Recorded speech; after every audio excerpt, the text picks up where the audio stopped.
The VO Meter. Measuring your voiceover progress. The VO Meter is brought to you by VoiceActorWebsites.com, Vocal Booth To Go, PodcastDemos.com, Global Voice Acting Academy, and IPDTL. And now, your hosts, Paul Stefano and Sean Daly. Hello, everybody. Welcome to episode 36 of the VO Meter. Measuring your voiceover progress. We have a really exciting episode. We're going to have, as a guest, branding expert Celia Siegel, and she has some great tips for how to brand yourself properly for your voiceover career. So we're really excited to have Celia on. We'll get to her in a few minutes after our current events and questionable gear purchases, but before that, a word from VoiceActorWebsites.com. As a voice talent, you have to have a website. But what a hassle getting someone to do it for you. And when they finally do, they break or don't look right on mobile devices. They're not built for marketing and SEO. They're expensive. You have limited or no control. And it takes forever to get one built and go live. So what's the best way to get you online in no time? Go to VoiceActorWebsites.com. Like our name implies, VoiceActorWebsites.com just does websites for voice actors. We believe in creating fast, mobile-friendly, responsive, highly functional designs that are easy to read and easy to use. You have full control. No need to hire someone every time you want to make a change. And our upfront pricing means you know exactly what your costs are ahead of time. You can get your voiceover website going for as little as $700. So if you want your voice actor website without the hassle of complexity and dealing with too many options, go to VoiceActorWebsites.com, where your VO website shouldn't be a pain in the you-know-what. Once again, thanks to Joe and Karen and all the team there at VoiceActorWebsites.com. We love you so much. Absolutely. I need to talk to them about updating my website. It's a little old. So we're going to have Celia Siegel coming up in just a few moments. But first, current events. Sean, anything cool going on in your VO world? No new exciting projects recently, but I did get some cool auditions that I'm really, this is how you know that you're meant to be a voice actor, when you get excited about an audition that that you think you'd be a good fit for.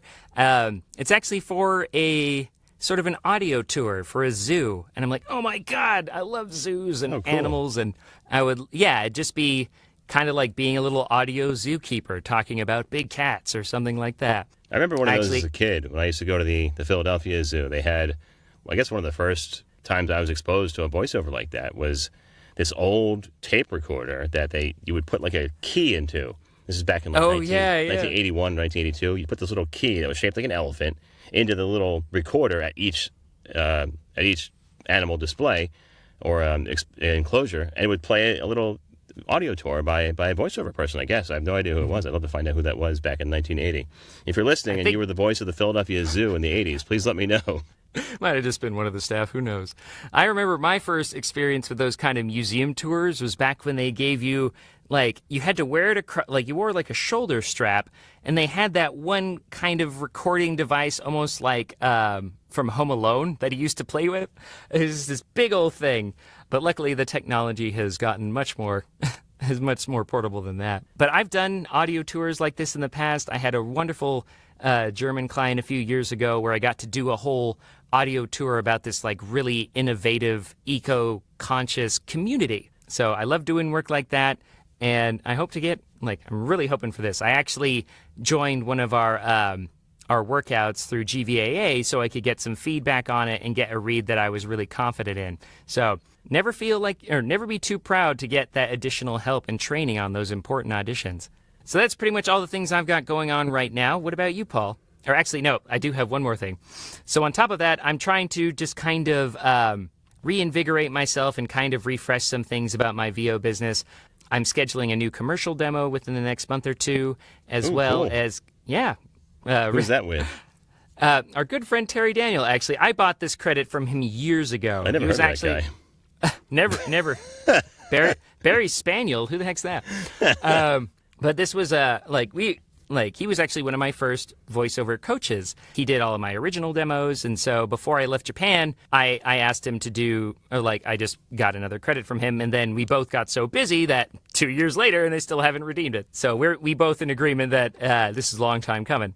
And so on top of that, I'm just kind of, I'm also updating or bouncing off some audio to our good friend George Whittam so he can do his magic and make it sound as good as possible. So I'm excited about that. I'm happy that I'm like taking more active changes to improve my business again, because sometimes it's easy to get so caught up in the routine that you forget to maintain and improve your business, you know? Well, it's funny you mentioned that. That's the whole theme of the Voice Over Atlanta conference this year, refresh. So refresh. You already have a head start on that. Good job. Indeed. I'm actually debating doing an X session with another of our good friends, Paul Strickwerda, which is all about 6 steps to turning your VO business around. I'm fairly happy with where I'm at right now, but it could definitely get, I certainly wouldn't mind having more clients and more income, so I definitely want to improve it in any way I can. And Paul has been such a mentor and a friend for the last couple of years. It'd be really nice to do something for him by attending his workshop.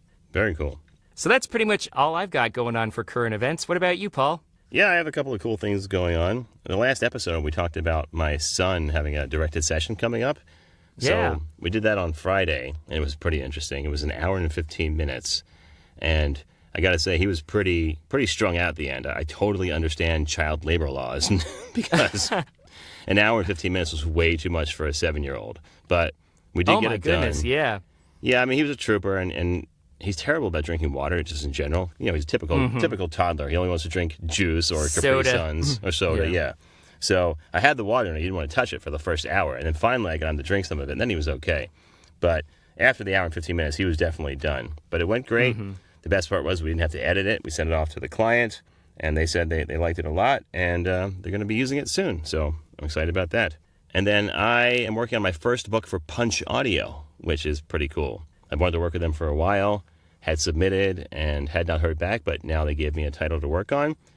Go figure, it's a tourist book about Philadelphia. I figured I could nail that one, being a native to the city. And my sales pitch worked, so I'm working on that, and it should be out pretty soon. Nice. And then finally, something we both did, actually. We were accepted to voiceovers.com with our guest from the previous episode, Matt Dubois. He runs that company, the new pay-to-play site you might have heard of. They haven't launched quite yet. He's sort of waiting for VO Atlanta to wrap up and make a big announcement there. But I was accepted, and I'm pretty excited for things to come with them. Well, yeah, after talking with Matt, I was he definitely endeared himself on me, and I thought he had a really clear plan of where he wants this site to go and what niche he wants it to fill. And he, as you said, he's doing he's actually sent out numerous emails kind of preparing people for the launch, letting people know that they're when they can log into their new site and when they can put their demos up. And he's really taking his time, because I know some other sites kind of struggled with their relaunch, and to say the least. Yeah, to say the least. And so I feel like he's really trying, he's put a lot of thought and money and time into this, and he's just trying to do it in the best way possible. And I took it as a personal challenge, because he said he vets all the talent that's on the site. So I was like, if I don't get accepted to the site, maybe I should look into another career. So yeah, I thought about that too. He mentioned that on our show, that he had already turned away a number of people. So I was kind of curious myself. And luckily, I didn't get the boot. Well, it's not always about talent, too. Sometimes they just have too many of that particular voice. It could be for an arbitrary reason. But yeah, so I was very happy that we both got accepted, and I'm looking forward to working with them. So one other thing I want to talk about, not necessarily work-related, but certainly VO-related, is vocal health. Because in between this and the last episode, I visited a new otolaryngologist, which is the person who studies the ear, nose, and throat. They're also called ear, nose, and throat doctors, or ENTs. And I had been seeing somebody for years, but they are in the process of retiring, because it's an older gentleman who was my physician. So I had to find a new doctor. So I made a point of finding someone who actually knew about vocal performance, and I was lucky to end up at the Milton J. Dance Milton J. Dance Head and Neck Center of Johns Hopkins University. So being based in Baltimore, we have access to the Johns Hopkins health system, almost always rated in the top 5 and usually top 1 hospital systems in the U.S. So going there made a lot of sense. And I found some really cool speech pathologists there to help me look at my voice. I've been having some trouble with stamina, at least I think I have, over the last couple of months, where I don't feel like I can talk as much as I used to, especially when doing audiobooks. So something I want to get checked out. So I had my first laryngeal stroboscopy, if anyone knows what that test is. It's where they take the lighted camera, stick it right in the back of your throat, and point it down as your vocal folds. And you can watch it live as it's happening. So they only give you a local anesthetic and some lidocaine to spray your throat, so you can essentially swallow this giant lighted tube. And you make noises and sounds so the doctor can see your vocal folds. And the monitor is right next to you as it's happening. So it's really kind of wild to see that happen. I'd never seen my vocal cords or vocal folds live before. I'm sure a lot of people haven't. But found fascinating. Like that must have been an interesting conversation. We actually watched the video back today because I had a therapy session. So moving along the story, what happened was they found that I'm having some, they call it paresis of the vocal cords. So they're closing okay for the most part, but not as well as they could if things were in an optimal 100% level. So there's some therapy they recommended doing. And I'm going to a couple of sessions where we're talking about ways to better use the vocal cords. And the best part is, since I went to a specialist who works with voice performers, they actually do this all the time. So I was in a room today surrounded by instruments and microphones because they were in the hospital. They have this setup where they work with performers, singers. They mentioned working with newscasters and voice artists as well. So really well equipped to work with people that do what we do. And we're going to work through some things to help me with my breath control, which I think is contributing to this issue, and better use of warming up, which I almost never do. So they're giving me some exercises to work on that. And all in all, really great to see somebody who specializes in the health of voice performers. I think it'll help me in the long run. It's interesting that you had that experience, because if you remember in December, like I don't know what it was, if I had like 5 colds or just one super cold that lasted for about 5 weeks. It was just really like, it was depressing because you just like, you feel like crap and you can't do your job, and it was not good. So after that, I've been trying to be more conscious. Like I'm a big fan of self-care on the best, or on a good day, but this just kind of got me to look at my health, look at my fitness, and try and evaluate how I can improve that as well. But one thing that you guys might not know about me is that I have a pretty chronic back injury from a few years ago. Unfortunately, like, we don't know the exact reason why it happened, but like I literally stepped off a train and then I heard a and then I was never the same. Oh, geez. Yeah. So I don't know. It's usually when that happens, it's like, it's just the accumulation of bad posture, not stretching, all that stuff. And then finally something just getting pulled out of place.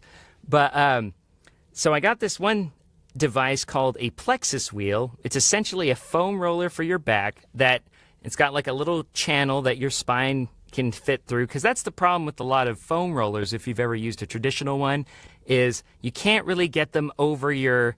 you obviously can't roll your spine, and you can't do your shoulder blades or anything like that, but this is just a wheel with that little channel in the middle, fits right between the shoulder blades, goes all the way down your back, and I had no idea. Everywhere was tense. My neck, the back of my head, my abs, my hips, my feet. I was like, oh my God, how have I been functioning? And so, since we do spend so much time either standing and performing or sitting and editing or writing emails and reaching out to clients, we really have to take that time to get up, stretch, go to the gym, do some yoga, whatever you enjoy to keep your health up. And like you said, you need that stamina. VO, and especially long-form narration, is a marathon. It does take a lot out of you. So if you're not if you don't have a healthy foundation, you're basically limiting like the potential work you can do and how well you can do it. So definitely try, and at least whatever it is, maybe go for a walk with your spouse or girlfriend or whatever, or just go to the gym. Whatever you like to do that helps you feel good and healthy, do it. So that pretty much wraps up current events. Take care of yourselves, guys. Take care of your instrument. And we're about to get into our interview with Celia Siegel after our questionable gear purchases. But before that, a word from Tim Page and Podcast Demos. So let me tell you about Tim Page and his team. They've produced over 1,000 podcast intros for some of the biggest podcasts on the planet. Each demo includes custom-written scripts and hand-selected music, and is guaranteed to showcase your voice and talent in the best light possible.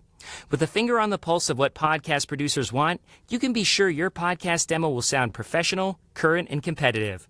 So you probably know this, but Tim actually produced Paul's and my podcast demos, and all I can say is that he and his team are absolutely amazing. His scriptwriter created original scripts perfect for my voice and personality, and they were totally reflective of current popular podcast genres. I recorded in the comfort of my own home studio, and Tim worked his mastering magic. The whole process only took a couple of days, and I couldn't be more pleased. Tim is a consummate pro, and it's so easy to work with. So thank you so much, Tim, and Podcast Demos.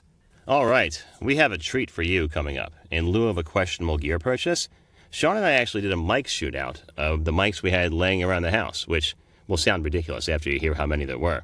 But we really did just have these mics in a locker, so to speak, or in a shelving unit or sitting next to the interface. So we're going to go through a couple of different mics. We're actually going to play it now and refresh our memories and listen back. And we'd like to get your comments either on our Facebook page or to our Twitter account, so you can tell us which one you think is the best, and maybe you can guess which ones they are. So first, in no particular order, my mics were a Blue Raspberry, a Sennheiser MKH416, a SM58 by Shure, a Blue Yeti Nano, it's actually my son's, but he let me use it, an Audio-Technica 4073A, and a Shure SM7B. And Sean, what were yours? So before I do that, I actually wanted to thank two people. First off, Jim Edgar for making this a true blind shootout. When I posted these to Facebook and YouTube, I labeled the files. So basically people were like, oh, this is this mic and that. And then without asking for me, Jim's like, here, I mixed them up for you and then made a blind track. So it's a true shootout for you and us. So thank you, Jim, for that. And then lastly, I wanted to thank my Uncle Frank, who actually supplied two of the mics in the shootout. So the first one was the MXL 990. It's probably the most affordable microphone on this list. It's only about $100. Then you have the AT4047, or the Audio-Technica 4047. It retails new for about $700, but you can usually find it used for anywhere from $300 to $400. So it's definitely a good one to look for a good deal on. So those were the ones that my uncle gave me, and I was so happy to finally try those mics out, because back in my old gear lusty days, they were definitely ones I was looking at. Other than that, we have an interesting kind of a dark horse in the shootout, the Rode Reporter mic. So this is actually just this is a handheld omnidirectional mic, and it's meant to be used for interviews and field recording. So my whole plan was to use it at conventions like Emerald City or at VO Atlanta and help me with the podcast and my videography stuff. And I was like, sounds good. Why not try it for VO? And then, of course, there's the Sennheiser Fork 16, much like Paul's, so you at least get to see how that sounds on two very different male voices. And last but not least is my baby, the Gefell M930, which is a mic I've wanted for a very long time. It was made by Gefell, which is a German company. They're actually part of Neumann, but they were separated during the time of the Berlin Wall, and then they kind of created their own microphones from there. So there is some similarities in like the shape and the form factor, but they do have their own unique sound, and some people actually prefer it to some of the Neumann mics, especially the TLM 103. Cool. So yeah, those are the contenders. We're going to play them now with the copy Sean and I read from our sponsor, the Global Voice Acting Academy, which you might recognize. And then we'll come back and talk about which ones we like best. So without further ado, here's the Mic Shootout. Questionable gear purchase. Global Voice Acting Academy, or GVAA, provides professional online voiceover education through classes, workshops, webinars, private coaching, demo production, and VO membership programs. Whether you're just beginning your VO journey or an experienced veteran, GVAA offers professional training, career resources, rate guide services, and a supportive, caring community. Global Voice Acting Academy, or GVAA, provides professional online voiceover education through classes, workshops, webinars, private coaching, demo production, and VO membership programs. Whether you're just beginning your VO journey or an experienced veteran, GVAA offers professional training, career resources, rate guide services, and a supportive, caring community. Global Voice Acting Academy, or GVAA, provides professional online voiceover education through classes, workshops, webinars, private coaching, demo production, and VO membership programs.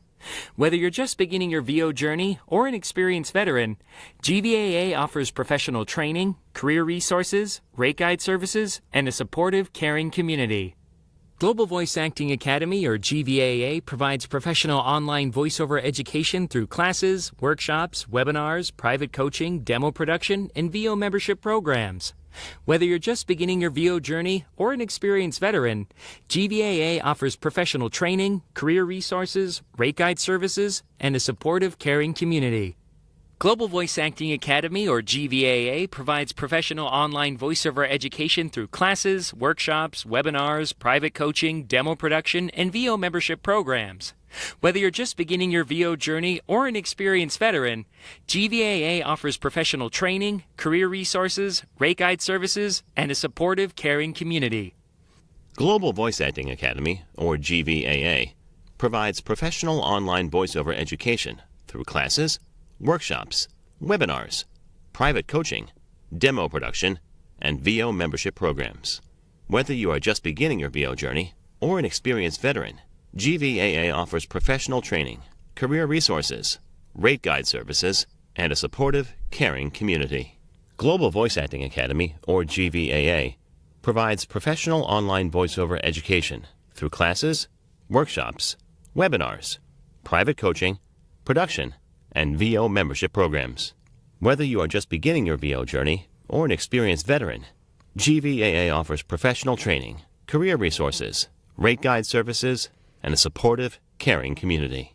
Global Voice Acting Academy, or GVAA, provides professional online voiceover education through classes, workshops, webinars, private coaching, demo production, and VO membership programs. Whether you are just beginning your VO journey or an experienced veteran, GVAA offers professional training, career resources, rate guide services, and a supportive, caring community. Global Voice Acting Academy, or GVAA, provides professional online voiceover education through classes, workshops, webinars, private coaching, demo production, and VO membership programs. Whether you are just beginning your VO journey or an experienced veteran, GVAA offers professional training, career resources, rate guide services, and a supportive, caring community. Global Voice Acting Academy, or GVAA, provides professional online voiceover education through classes, workshops, webinars, private coaching, demo production, and VO membership programs. Whether you are just beginning your VO journey or an experienced veteran, GVAA offers professional training, career resources, rate guide services, and a supportive, caring community. Global Voice Acting Academy, or GVAA, provides professional online voiceover education through classes, workshops, webinars, private coaching, demo production, and VO membership programs. Whether you are just beginning your VO journey or an experienced veteran, GVAA offers professional training, career resources, rate guide services, and a supportive, caring community. Holy cow, will that guy ever shut up? We had a true baker's dozen. Oh, that was awesome. All right, so for my money, the best that I heard from you were the first and the second to last. So that's 1 and 5, right? Mm-hmm. Okay. So, yeah, 1 and 5 I think were the best, at least for my mind. They sounded the most present and the least poppy. Interesting. And that was probably just poor technique on my end. But would you like to know the results? At least for those ones. Well, first, what do you think about the ones for my voice, since I was critiquing yours? So the first one, let me just go over it. So number 1, not bad. Sounds like Paul. Second one, forward, too much signal, like it was a little harsh. Let's see. Third one, I think it was just kind of like, it was like, usable. Nothing. Okay. It was clear and accurate, but it didn't have anything exciting about it, which is fine, which is actually really good for a VO mic. Number 4 was my least favorite, or number 5 was actually my favorite in that one. Number 6, I thought was like, it really emphasized the low mids in your voice, so it felt a little unbalanced. A little muddy.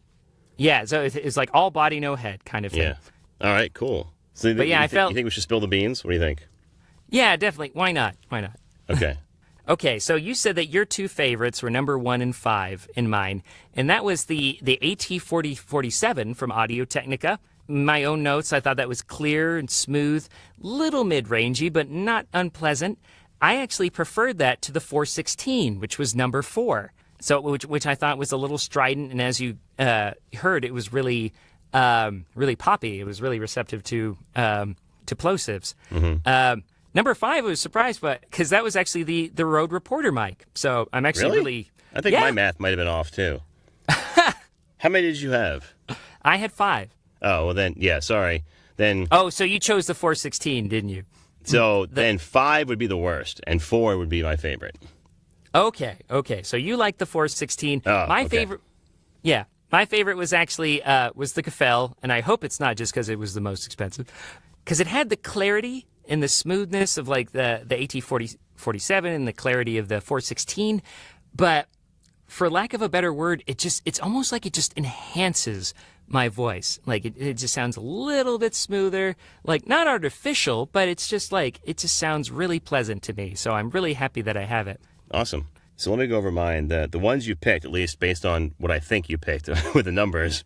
The first one was the Blue Raspberry, which I agree sounds really good. I've always said it sounds great, especially for a USB mic. If you're not familiar, it's a little tiny, about the size of a deck of cards, but thinner USB mic, and it really sounds good. A lot of people use it on the road, and I'll probably bring it to View Atlanta as well. Yeah, and, isn't it? It works with iPhone and Android, or it comes in the box. It comes with a Lightning cable and a micro USB cable, so it can work with either Android or Apple, or even plugged into your computer, obviously with the USB.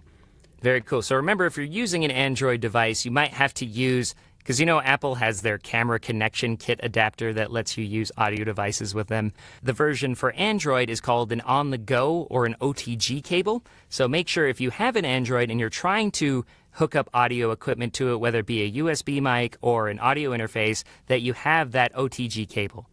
Yeah, I found that the Raspberry is hit or miss. I tend to buy a lot of phones, kind of like microphones, and it works native with some. So if your phone has a micro USB charger, it does work with some. But I think that might be the issue with Android, is that there's so many different companies who produce Android phones that it's impossible to have that blanket compatibility, right?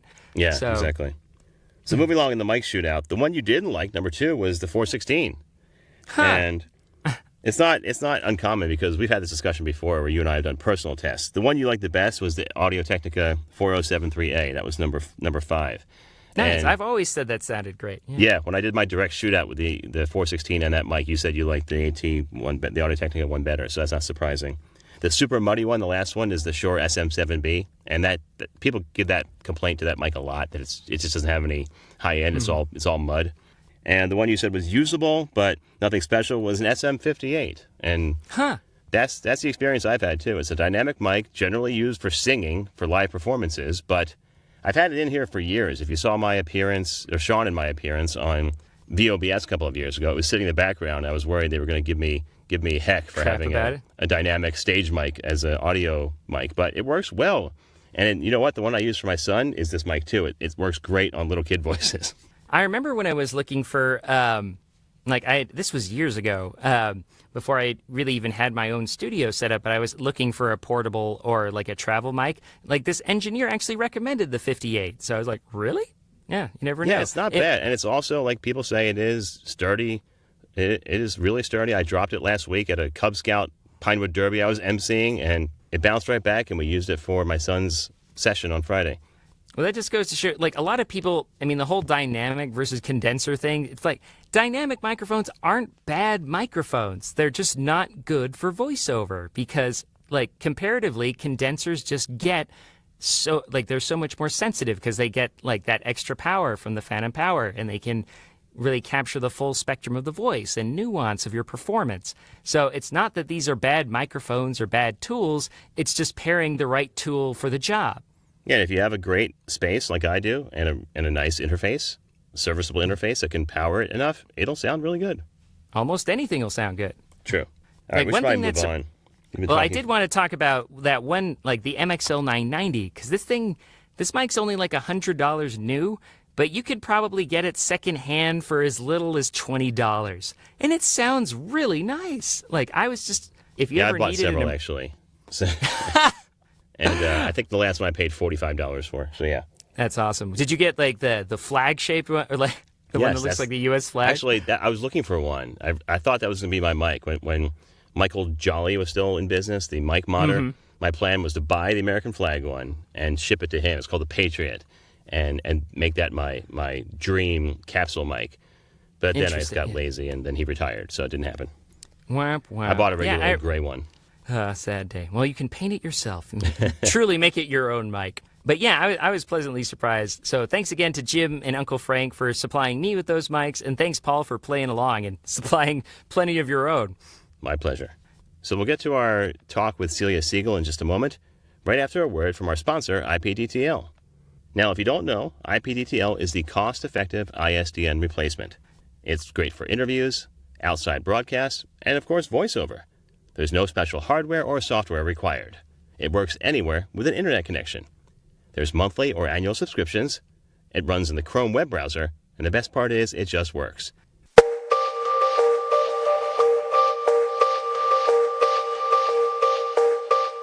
Welcome back to the VO Meter. Our guest today is Celia Siegel. Now, Celia is a branding, marketing, and management expert specializing in voiceover. She's known for creating strong personal brands for voice talent and marketing those brands to the max in a way that's authentic to each voice actor.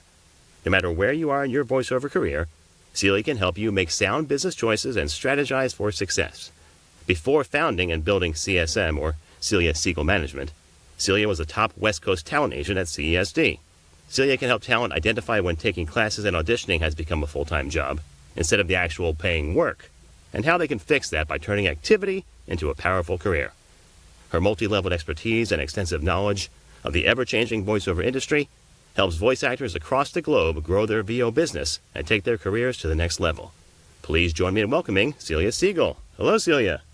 Well, hello. How are you guys? We are better now. So happy to have you here. Yeah, thanks for having me. We've been talking about this for a while, and I'm super psyched to be on your show. Yeah, we're super psyched to have you. So, Celia, please tell us a little bit more about what you do and how did you become the VO manager and branding specialist that you are today? Well, gosh, that's been a long journey. I started out in agenting. So I was an agent for a long time. And for some reason, I just always loved the VO piece of it. Yeah, I did that for like 14 years at 3 different talent agencies, Wayman, CESD, and JE in San Francisco. And the whole time, I was always begging my bosses for like money to do branding and marketing. And I would always brand each of my clients as a way to make them more money. So it's just been an inherent thing that just sort of organically happened. And then I had some babies and I thought I would take a little break, and my clients just kept calling me and asking me for help with their branding and marketing. And that's when I opened up my management company specializing in branding, in a nutshell. And you're not working in California any longer, correct? Where do you work out of now? I work out of all over. We're all so lucky. I was just talking to a client earlier today who's going to Australia with her rig. And I'm like, it is a crazy time. I snuck away to Minneapolis, and I've been working from my office here whilst raising my kids. But I still kind of consider myself a California West Coast business. I spend a lot of time there, and I will be heading back right from the graduation stage as soon as my youngest gets out of high school. Okay. I'm currently in Minnesota. Okay, awesome.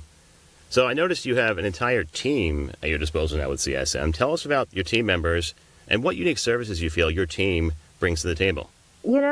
Just as we've grown, it used to just be my writer, Marnie Lee, and I doing the brands and, helping people with their careers. But now we have a marketing team who does digital marketing. I have somebody who does actual cold calls for our clients. So we have a whole system. So we start with doing your brand and working together to figure out exactly what that is. So that's a whole process. And then we couple that with your business plan, and we try to get everything done that you want to have done. So that requires a lot of help. So we're your whole sort of voiceover insider team. So we do the branding, the business planning, and then we execute sort of your goals on the business plan through marketing and getting you agents and, whatever is on your list of things to go to the next level.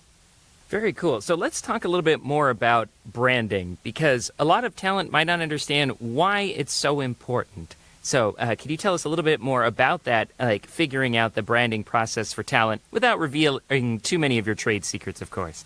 Sure. No, not at all. I mean, I like to tell people not to overthink it. I mean, really, your brand is just, your way of saying, why Sean Daly should get this job. It's how to quickly and at a glance start a relationship with the buyer and our community. So it's basically the story of why you. And really, it's a pretty fun process. Once you dig down in there, it just gives you this really powerful cornerstone to connect with people. So your brand is just, tell me a little bit about you in a fun, engaging, smart way. Very cool. Have you had somebody resist after you've worked with them for a while where you said, listen, I think this is where your brand should be heading, and they say, oh, no, that's not me at all. You've got me all wrong. Usually the way that we work is I have a document we call the Brand Finder, and you can find that in my book, Voiceover Achiever. I really tried to share this information so that people could, because I believe everybody should do this. So there's some great exercises in there. And people don't really resist because it's all about you. So I never brand anybody, like, oh, hey, Paul, I think you should be, a real jovial, whatever. Like I'm like picking something that you're not. It's all about finding what you are and then packaging it in a way that really works for you. So it's a much more of a collaborative process. You're not necessarily like, this is what I think you are, Sean. This is like, you tell me, and we can work on how to package that together.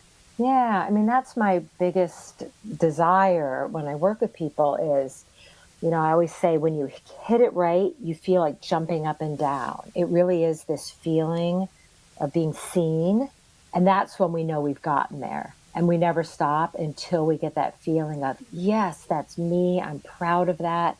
I want to go communicate that with people. Go to my website or ever look at any of the brands that we've done. If you know any of those talent, the goal is like, oh, that's so her. Or like, oh, that's spot on. We're always going for that feeling of that is so you. Typically, people don't resist. Now, based on the process as you just outlined it, I think I can guess the answer. But I'm curious, has there ever been a case where you've worked with somebody and say 5 or maybe even 8 to 10 years down the line, they say, you know what, I think my personality has shifted. Or when we worked together, I was raising 3 kids, for instance, and now they're all in college and my whole philosophy on life has changed. Now we need to work together again. Has that ever happened? Oh, yeah, all the time. But it's not, let's throw the baby out with the bathwater. I need something completely new.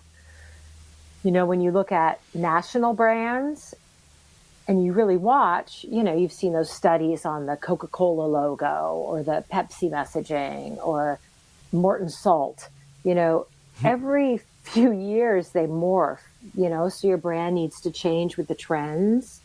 It needs to change to reflect, it's connecting with your ideal buyer. So if you used to be a comedic commercial guy and then all of a sudden you can't voice your medical narration fast enough, your brand might morph a little bit, but it's still going to be within that umbrella of like the kernel of who you are.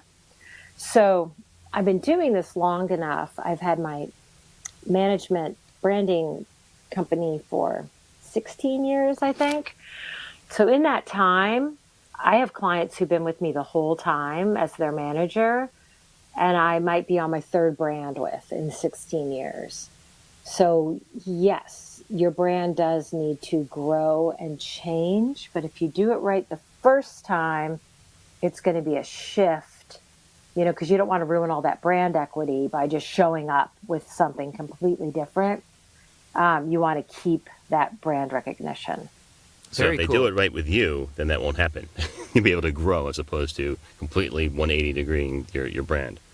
Yeah, I mean, a lot of people, I do a free 15-minute brand consultation. So if anybody wants to get in touch with me, I will, look at and sort of sift through what you're working with now. And some people, it's like so many things in any business, you want to get on the right track as soon as possible and really figure out, if you're sending something out that doesn't look like you sound, you got to remedy that as soon as possible. And it doesn't need to be some complex, super expensive website, but, back to what I said at the beginning, it's a simple thing, just make sure what you're putting out there to meet people matches who you are and what you're doing and who you want to talk to. So before we get off this topic of multiple brands, I'm curious, do clients come to you? Because we, like you were mentioning, they might, like as voice actors, we tend to work in multiple genres.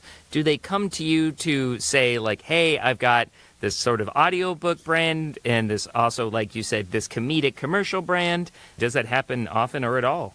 Yep, it happens all the time because you guys are really so good at so many things. I always start with a business plan, so first we do the brand finder and get working on that magic. And then while we're cooking that up, I have my clients work on a business plan.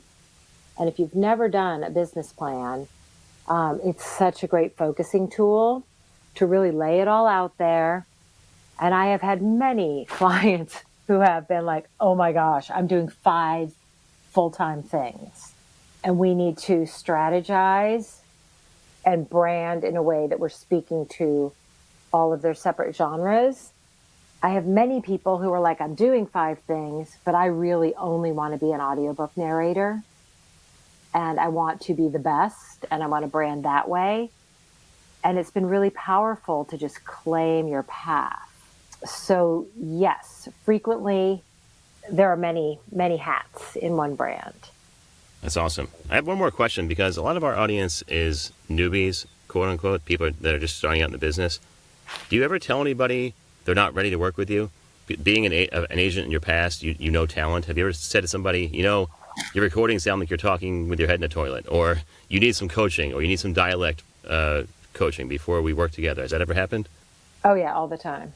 I think that the good way to think about branding is, I believe it should happen sooner rather than later. But it kind of comes, if you're not ready to do your demo, and it's very important to wait until you've got all the training that you need to put your best foot forward, you're not ready to do a brand. So getting that coaching, training, knowing you're marketable, knowing where you're going, who your ideal customer is, all of that needs to be put together before you throw out your brand. Absolutely. I mean, your demo is almost like your audio brand. And if you haven't gotten that figured out, then you're really just shooting in the dark. Exactly. And your demo is your audio brand, so kind of when you figure out what your brand is and jump up and down and I feel seen, it's your prism for looking at everything. How do I slate? What do I read? What do my demos sound like? Does it reflect this essence? So it becomes this really great, powerful tool to just, get in alignment with everything. So, yes, definitely demos are your audio brand for sure. Very cool. So we've talked about it a little bit throughout this interview, some of the benefits of having a manager, that direction, that branding feedback, that organizational aspect to it. What do you feel are some other benefits of having a manager, and how does that compare to, as like you said, you have a lot of agency experience, how does a manager compare to being an agent or some other kind of VO staff? Your manager is really your closest confidant, business guide. They're there for you in ways that, your agent is always going to be an important relationship, should you choose to design your career that way. and they're going to be booking, negotiating, giving you some guidance. But a manager traditionally is somebody there to guide all aspects of your career. I spend a lot of time keeping my clients in the zone, delegating the things that aren't in their zone of genius so they can just audition, do their personal marketing stuff where they're connecting with people, but where my team is really handling, all of their sales and PR, guiding them when their demos are rusty, how to freshen them up, when is a good time, who to study with, who's on your agent team, what rosters are you on, like the big picture. We're always looking at that. And, the money, are you hitting your goals? So it's more micro, I would say, where your agent relationship is more your macro career. So you talked about the book briefly, but tell us a little bit more about Voiceover Achiever. How did that come about, and how people responded to the book? I have been meaning to write a book for 10 years, like everybody else. And I finally was just as I, started working with more of the community and meeting more of you guys at conferences, and I really want everybody to have a brand. I'm just geeky enough about it, because it elevates our industry. And I love it when you guys are successful. I really, truly do find it exciting. So I just wanted to put down our thing that we do with our clients one-on-one in a way that was accessible to everybody. So we really spent a lot of time, my team and I, no, that's not how we do it. We do this first. And, really trying to pull out and guide a way to find an authentic brand. So I decided to do that about 1.5 years ago. And I thought I could just sit down and do it in a month. I was going to do it during that November novel writing month. And because I'm an overachiever, I started in October. And it took forever. It was such a big undertaking. I got halfway through and I was like, what am I doing? But I'm really glad I did it. And I've been getting great feedback and talking to a lot of people. And people come to me and tell me what they created from doing these exercises. So that's really, really fun. So we ask everyone who we have on who's written a book, any plans for an audiobook? For me to do an audiobook? Well, either you or someone else do an audiobook version of your book. I did right away. I was like, I'm going to do it. And then I was like, I can't. I'm so in awe of what you guys do, that, I got way too shy to do it myself. Sure, you could make a trade arrangement with one of your clients. Totally. I know. And then I did think about who would I cast to play me in my audiobook. That was kind of a fun game. Well, that's the problem. Everyone will be jealous who you don't pick. I had some takers. I definitely, we were cracking up, who could act like me, and people were making fun of me. My Celia-isms. But yeah, maybe. But then we kind of got into it, and there's so many pictures in this book. It really is a visual guide. So yeah, I don't know. We'll see. Maybe I'll cast one of you guys to be me. Talk about me. It'd be my pleasure, but I don't know if I can pass for Celia. Yeah, we'll see. Maybe on the second edition, I'll get an audiobook version. Very nice. Have a whole little video tutorial series for the exercises. Be great. Exactly. Actually, I have gotten so many calls from people who are halfway done that need a little extra push over the ledge, that I am creating a video live kind of workshop to finish your voiceover achiever brand. Very cool. So keep your ears peeled for that. It's just kind of a middle range between reading the book and working with me one-on-one. Awesome. Excellent. So once again, that book is Voiceover Achiever, and I'm so glad that she mentioned she's an overachiever because I finally got the title of the book. But anyways, so that is Voiceover Achiever, Brand Your VO Career, Change Your Life, and you can find that at Celia's website, celiasiegel.com, or on Amazon at Voiceover Achiever by Celia Siegel. So I'm so glad that you brought up making appearances at conferences because you go to a lot of them. And I was just curious, why do you feel that these industry conferences are important, and both for yourself and your business and VO talent in general?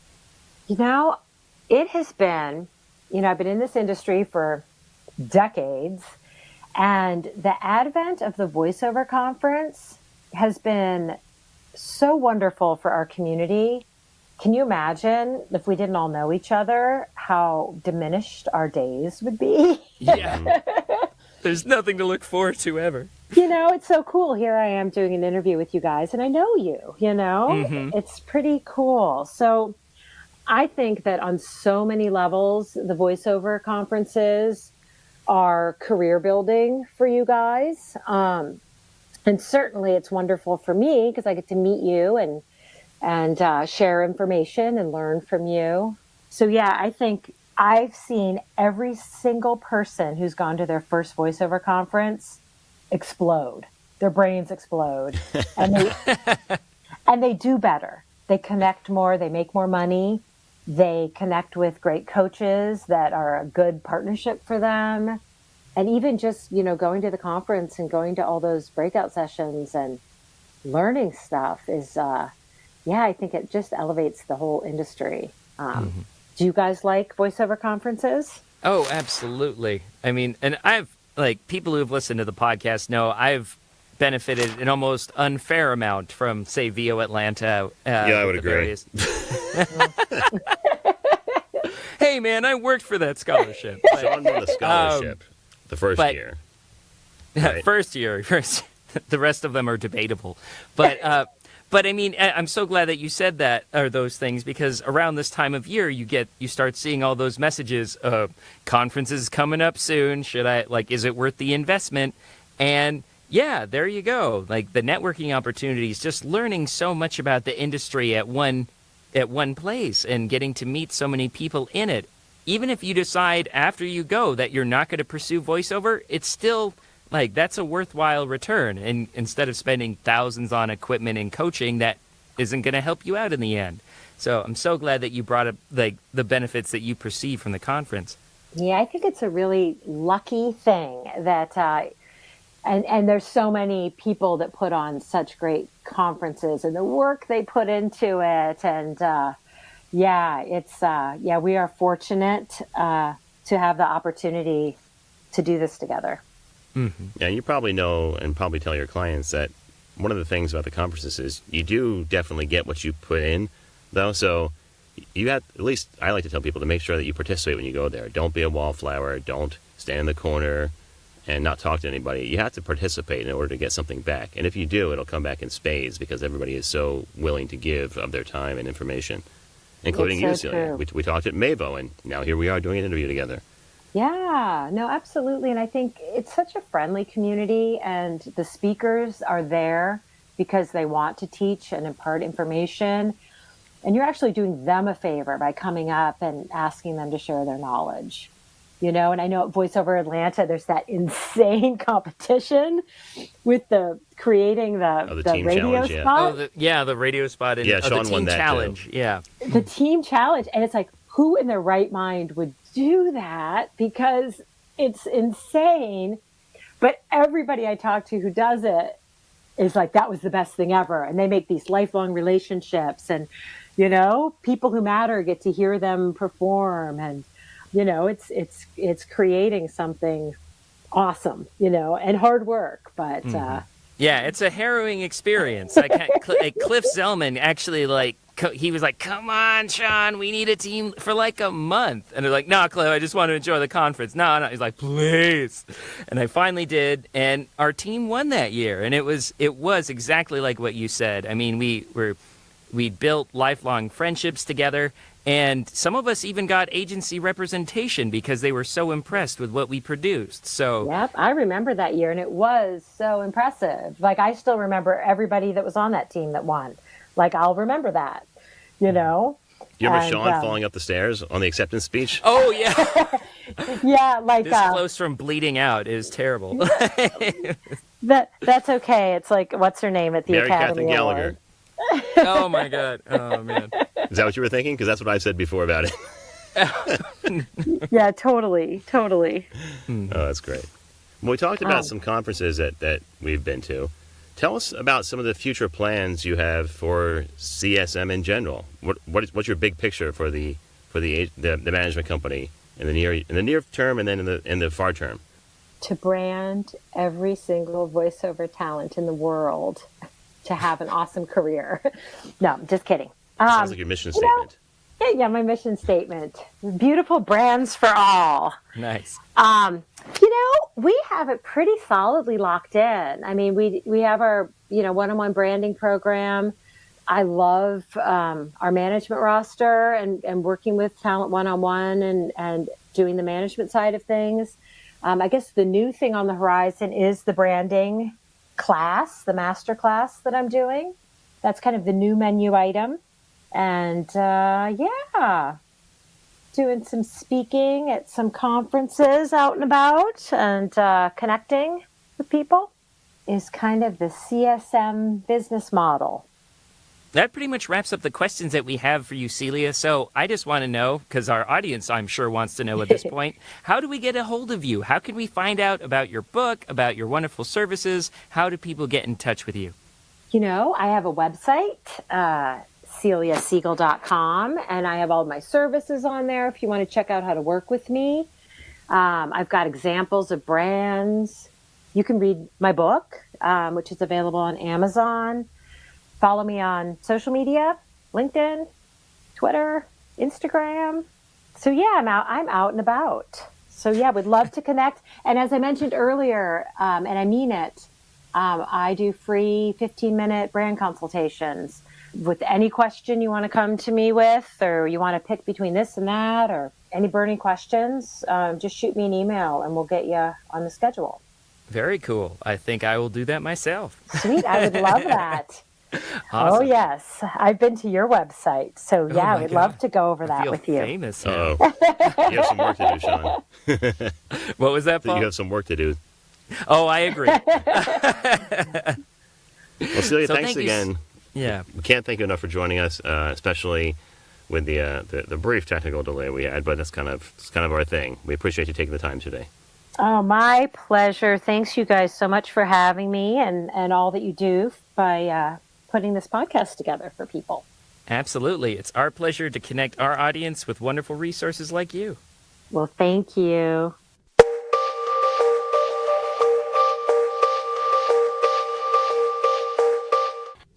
All right. Wow. Thank you so much, Celia. I always love learning more about the marketing and branding side because, like many performers, it's not something that we usually think about. So it's always good to have that kind of that particular experience from someone who's worked with talent, who's promoted talent, who's really invested in the success of the people she works with.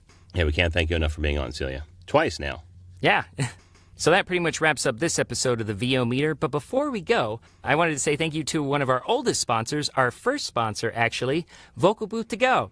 So you've been listening to us for a while. You know all about Vocal Booth To Go. Vocal Booth To Go's patented acoustic blankets are an effective alternative to expensive soundproofing. They're often used by vocal and voiceover professionals, engineers, and studios as an affordable soundproofing and absorption solution. We make your environment quieter for less. And this stuff really works. I mean, their VOMO or VO mobile booth is one of my favorite portable acoustic solutions. I was actually house sitting a few weeks ago for a week, and I'm like, it's fine. I got my interface, I got my VOMO, and it's like if you're traveling by car especially, it's the perfect portable solution because you never have to worry about the consistency of your sound. Thanks again to Vocal Booth To Go. So that pretty much wraps up this episode of the VO Meter. Measuring your voiceover progress. Stay tuned as we record live from VO Atlanta, hopefully. Woohoo! We're efforting to make that happen. And then after that, we have our British Invasion episode with some talent that have transplanted themselves from the UK to America. Very cool. Really looking forward to that one. And it's just, I'm a huge fan of accents, and just being surrounded by that much, wonderful accent input, I'm really excited about it. So until then, keep following the podcast. If you have any questions, any ideas for topics, or you want to share your own stories for our VO Meter shtick or questionable gear purchases, just let us know. We'd love to have you on the podcast. Thanks again. Bye, everybody. Have a great day. Thanks for listening to this episode of the VO Meter. To follow along, visit us at www.vometer.com. VO Meter is powered by IPDTL.